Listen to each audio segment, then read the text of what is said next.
On the night of the 15th of August 2016, a quiet neighborhood in Florida was shaken by one of the most disturbing crimes in recent memory. This is the story of Austin Harrouff, a 19-year-old Florida State University student whose life spiraled into a shocking act of violence that left 2 people dead, 1 seriously injured, and many others traumatized. This account follows the events leading up to that night, the police response, and the eventual verdict of not guilty by reason of insanity. Harrouff was described by friends and family as a normal young man, a high school wrestler with aspirations of becoming a dentist. He came from a middle-class family in Jupiter, Florida, but behind his promising future lay a mind that would later be diagnosed as deeply troubled. In the months before the attack, he began showing signs of paranoia and delusion. Friends recalled him speaking of superhuman abilities, claiming to hear voices, and believing he was immortal. His internet history revealed an obsession with bodybuilding, spirituality, and, disturbingly, cannibalistic fantasies. In the weeks leading up to the crime, his family noticed erratic behavior. His father worried about his mental state, while his mother recounted strange remarks about seeing demons and angels. On that fateful evening, Harrouff was dining with his family at a restaurant when he suddenly stormed out after becoming angry over slow service. His parents tried to calm him, and his mother, Mina, even drove him back to the restaurant. But after an argument with his father erupted, Austin left for good. Mina, frightened by his behavior, called 911, fearing for her son's safety. My son, he's kind of taken off, and I'm concerned about his own safety. How old is he? Acting a little strange. 19. It seems like he's a little delusional. But he wandered off into the night. Later, investigators described how he walked aimlessly through the neighborhood, shirtless and disoriented, until he came across the open garage of John Stevens III and Michelle Mishkin Stevens, a married couple relaxing at home. What happened next is pieced together from chilling 911 calls and police reports. Around 9:20 p.m., neighbors began calling emergency services after hearing guttural screams. According to the sheriff's office, Harrouff attacked John and Michelle with no clear provocation. He stabbed them repeatedly with a knife he carried, and, when unarmed, used tools from their garage. The violence was frenzied and relentless. Michelle died quickly, but John fought back. A neighbor, Jeff Fisher, who lived nearby, rushed to intervene. He tried to pull Harrouff away but was stabbed multiple times himself, barely escaping with his life. In his desperate 911 call, Fisher's voice shook as he recounted the attack to dispatchers.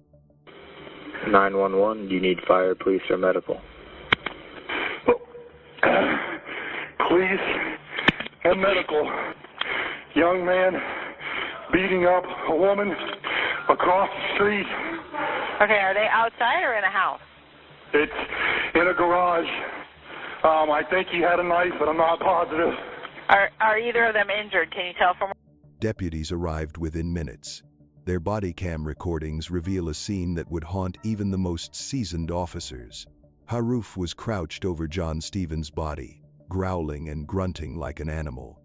He had bitten into Stevens' face, blood smeared across his skin. One officer later described the sound as like a dog gnawing on a bone. Even with multiple officers pulling at him, Harrouff refused to let go.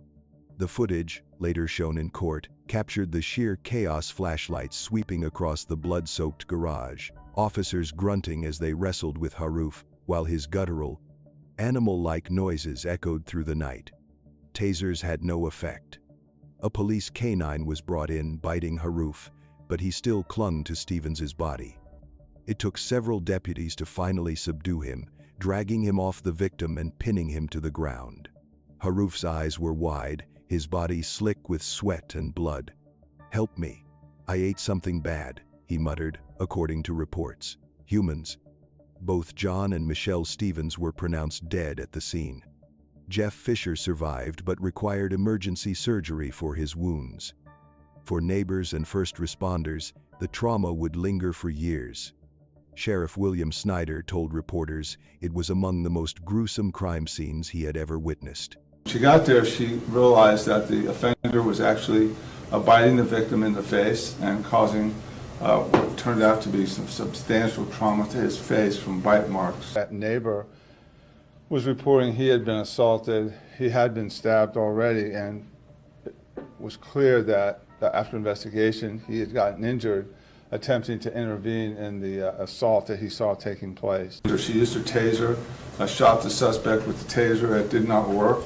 She took a hold of him and tried to pull him off, but he was exhibiting abnormal levels of strength. The brutal and random nature of the attack shook the entire community. At first, investigators suspected synthetic drugs like flakka or bath salts, known to trigger violent psychosis. A classmate mentioned roid rage, though no evidence confirmed steroid use. Doctors couldn't determine what Austin had ingested. He was in critical condition and treated for symptoms resembling schizophrenia. Some believed he swallowed toxic chemicals in a suicide attempt.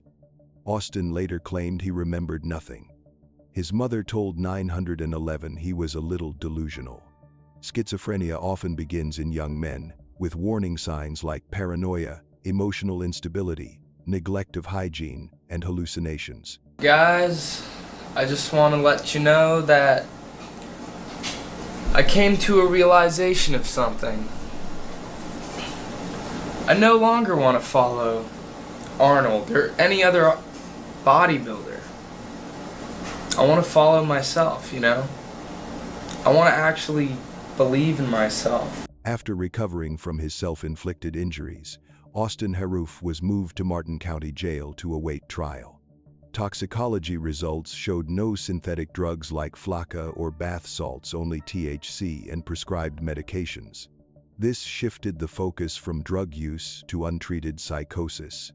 Psychiatrists testified that Austin experienced a full mental breakdown, convinced he was fighting demons. Investigators found he had ingested household chemicals in a suicide attempt after the attack. His family admitted noticing troubling behavior but no prior diagnosis or treatment. 2 months later, Austin was charged with 2 counts of first-degree murder and 1 count of attempted murder. The case captured national attention and sparked a heated debate about mental illness and criminal responsibility. When the trial began, the courtroom was filled with tension and grief. The families of John and Michelle Stevens sat in silence, facing the young man who had taken their loved ones. Their neighbor, Jeff Fisher, who had survived the attack, also attended, carrying both visible and invisible scars. The prosecution presented the attack as a brutal, unprovoked act of violence that turned an ordinary evening into a nightmare. They argued that regardless of Austin's mental state, the horror and damage he caused could not be erased. The defense countered with psychiatric evidence. Experts on both sides agreed. Austin had been in the grip of a severe psychotic episode. He did not understand the nature of his actions or that they were wrong. Psychiatrists explained that he suffered from schizophrenia and exhibited signs of clinical lycanthropy delusions, a rare disorder in which a person believes they are transforming into an animal. The courtroom fell silent as these details emerged. This was not the story of a calculated killer. It was the story of a young man consumed by madness, a descent that no one around him fully recognized until it was far too late. Victim impact statements brought the tragedy into sharp focus. John and Michelle's children spoke about their parents' kindness, the unbearable hole left in their lives, and their anger and disbelief. Jeff Fisher recalled the terror of that night, memories that would haunt him forever. The court ruled Austin Harrouff not guilty by reason of insanity. He was sent to a secure psychiatric facility indefinitely. For the Stevens family, no verdict could bring peace. For Austin's family, it was a tragedy on both sides. The case exposed the devastating impact of untreated mental illness and left the community with no true sense of closure.